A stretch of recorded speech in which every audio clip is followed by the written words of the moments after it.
Welcome to Snoop Love Bricks. Hope everyone's doing okay. This is part 3 of my 6 series of Ultimate Guide Collection. Please leave in comments if you want to know some more stuff, or reply on the comments, or I might cover it in the next video. Hope you're enjoying it so far. Right, as you can see, we're in a different room, and we are going to cover used sets and brick linkish stuff. And then the one after this will probably cover minifigures, so whether it's worth investing in them. Right, let's get to it. Is used sets worth collecting?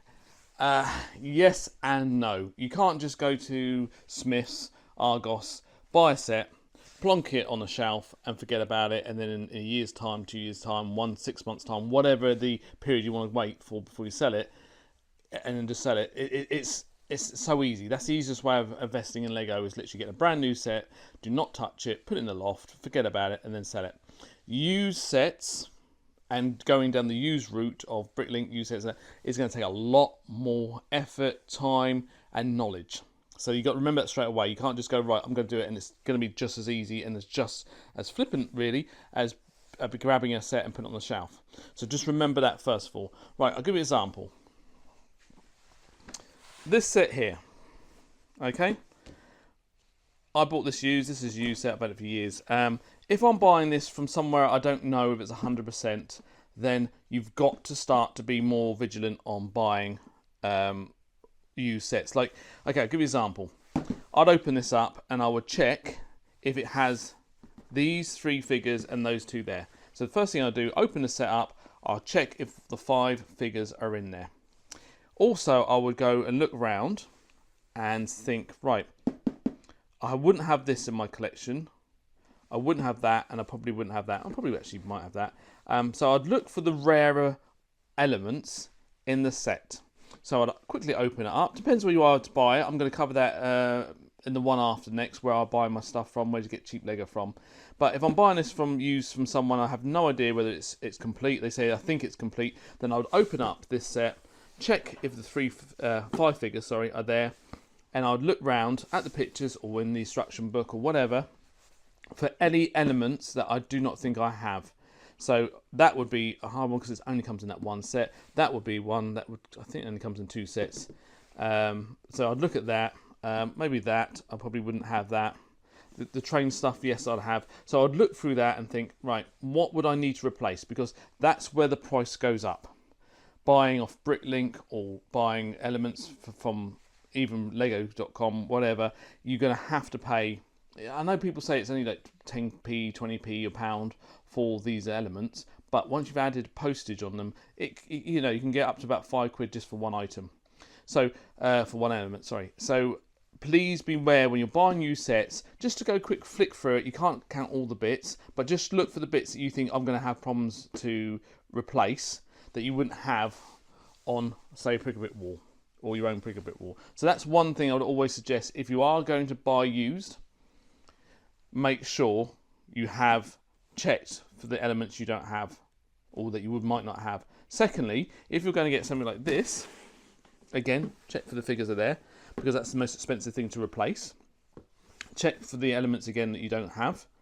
But you need, with all these sets, with these sets and these sets, you need a good back cat of elements. So this is where it gets time consuming. It will get to a point that you need to have a good lot of space, because you need all these bricks to replace. So you would need to start buying job lots of used sets, used Lego, just to have a few buckets of elements, so it helps you out when you're buying used sets. That's the first thing I would suggest you to do if you're going to just literally invest in that. Secondly, is you need to get organised with that, because you can spend about half an hour looking for one little element.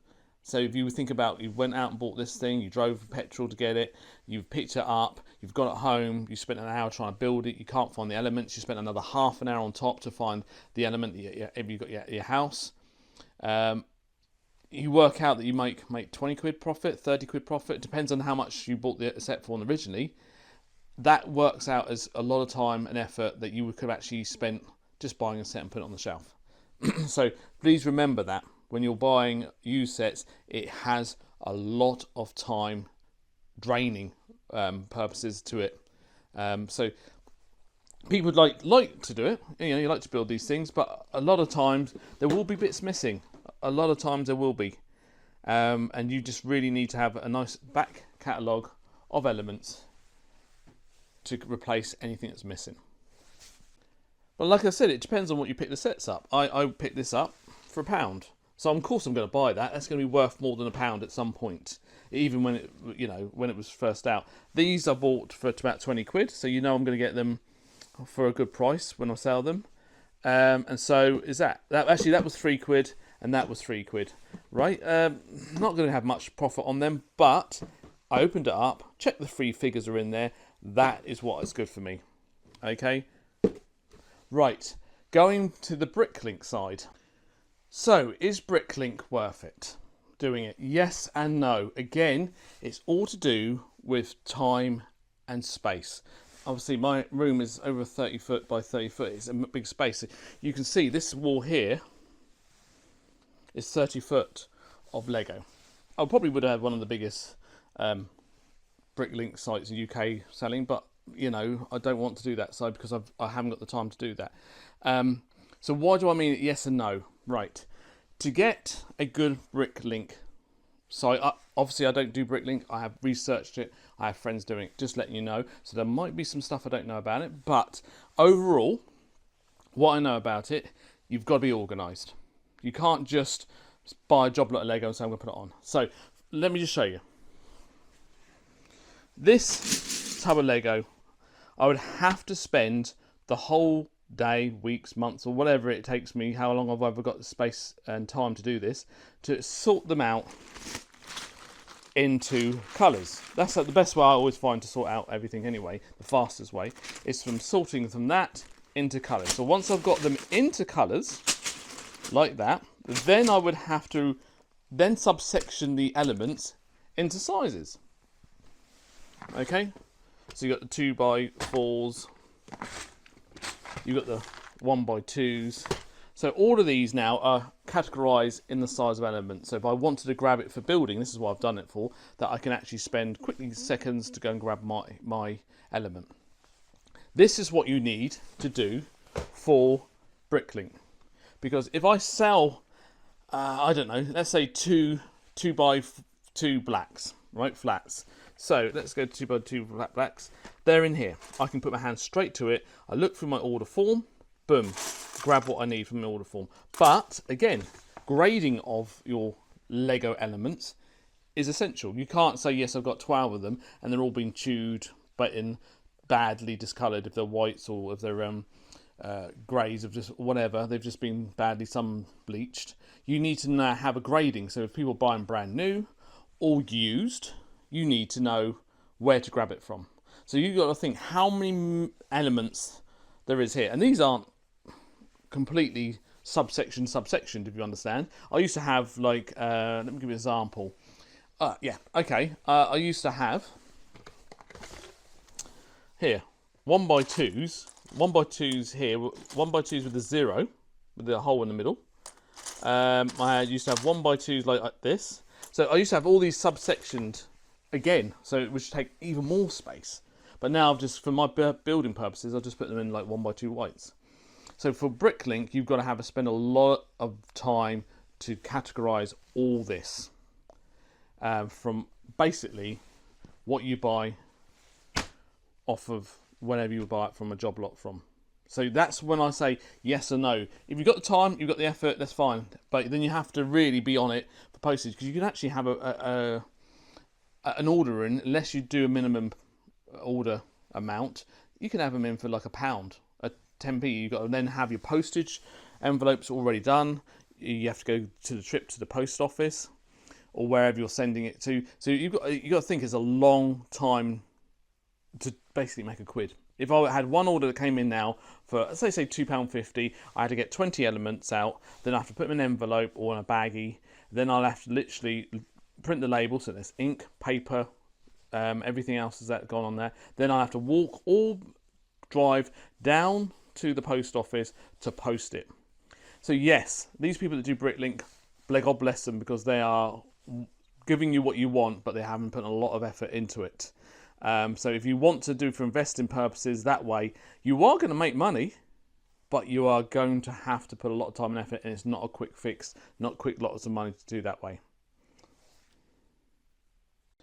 Sticking on the used section, is it worth getting base plates and stuff like that? I would say yes, more than no. Depends again on prices. If you're picking up a 46 plate dots board or something like that, and you pick that up for a couple of quid, then yes, you know you're going to make some money on it. These old boards here, I've just picked up a whole bunch of them for 50p each. You know they're going to be worth the money. I think 6 or 8 boards go for about £35, and I bought £3 worth, 50p, so that's 6 boards for about £3. So yes, they are worth it. Anything profit-wise can be worth it if you get it cheap enough. Is it worth buying these to sell? Yes, they are as well. You know, if I pick them up for 2 or 3 quid, they go for £10, £15. Anything can be worth a profit. It depends on what you buy and how much you buy it for. So that's sort of covering the used section. Hopefully this helps you out, whether you decide whether you want to do Bricklink or whether you wanted to buy used sets. Hopefully I'm not discouraging you. Used sets there is money if you go out and buy them. It's making sure they're 100% perfect. If you don't get a 100% perfect set, then you are going to be in trouble. You know, I did buy this for a quid, as I said. If there's about 4 or 5 figures missing, then I'm going to put at least £10 on that. So I'm going up to then £11. And then I'm still on profit. If I pay 10 quid for that and there was 2 or 3 bits missing, then you're starting to get to the point that your profit is getting less. Just remember that. Okay, hopefully I haven't waffled on and confused everyone, and you're still liking this series. See you on the next one. My name's Soup Love. Don't forget to smash the like button and subscribe.